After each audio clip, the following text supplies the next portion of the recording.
There's something that I really don't understand about the other promotions trying to compete with the UFC because all of them, the PFL, one championship, well, maybe not one championship because they have their Friday fights, but Bellator, even the little ones like LFA, everybody's always trying to compete with the UFC, right?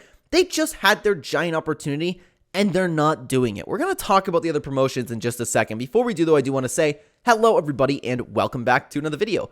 If you're new here, my name is Kyle. I am your guy with too many YouTube channels. Let's talk about UFC and MMA. So, of course, it's the end of the year, start of January.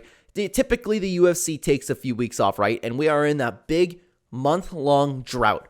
UFC news has been slow. There's been barely anything going on. The biggest thing that we had was Conor McGregor saying that he was going to fight Michael Chandler, and that's half a year from now. MMA fans, including myself, like I am one of those hardcore MMA fans, I already watch all these promotions, are dying to see a fight card. Well, there's so many of us that not live for fights, but it's a big part of our week, right? We enjoy watching these great events, and people would always typically choose the UFC every weekend, right? With whether PFL's on, whether Bellator's on, doesn't really matter, right?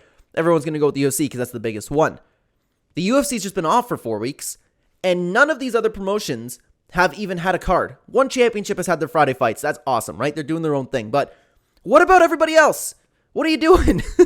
The PFL is trying to be the next big competitor to the UFC. Why is One Fight Nights and LFA having their big return date the same weekend as the UFC? That doesn't make sense to me. You could have had these cards, and then all the hardcore MMA fans who want to see fights no matter what will tune into those. Hey, what's on? UFC's not here, but hey, LFA's here. I'll be watching it anyways, but there are so many times where all of these little organizations have to compete with not only one another, but they have to compete with the giant organization that is the UFC. I don't understand what they were thinking. You had 4 weeks. You could even do one event per week. Maybe besides Christmas if you really don't want to go there. But, oh my God, they just missed out on the biggest opportunity of the year. Now they're back to competing with the UFC. Again, January 12th was when everything's coming back. LFA's coming back. One championship's having their fight nights again. UFC's banging that same weekend. Everyone's going to be paying attention to the UFC. You're stuck with only the hardcore regular viewers that you'll typically get. I don't understand why they wouldn't dive into this. I don't understand why they wouldn't have this opportunity. News has been slow. It'd be easy to push this out. People like myself would share this. People like myself would be breaking down the LFA cards, the one championship cards. It's great to look forward to. I don't get it, man. I really don't get what they were doing. UFC news has been so slow that I'm sitting here talking about the organizations and why they aren't doing anything. It makes sense for the UFC to want to take some time off, but you guys can't take some time off. Well, you can. I don't mean to sit here and like, oh, the guy behind the desk telling you what to do, but it just doesn't make sense to me, guys.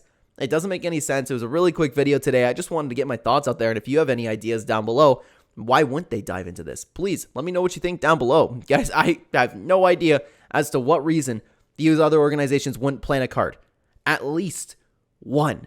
Not even one. But guys, while the UFC content is a little bit dry right now, I do have a video for you to check out. If you're interested, I ranked all of my favorite moments in UFC history. Take a look at that. That's a pretty long video. It would keep you consumed for a little while. Let me know what you think down below. Take care, everybody.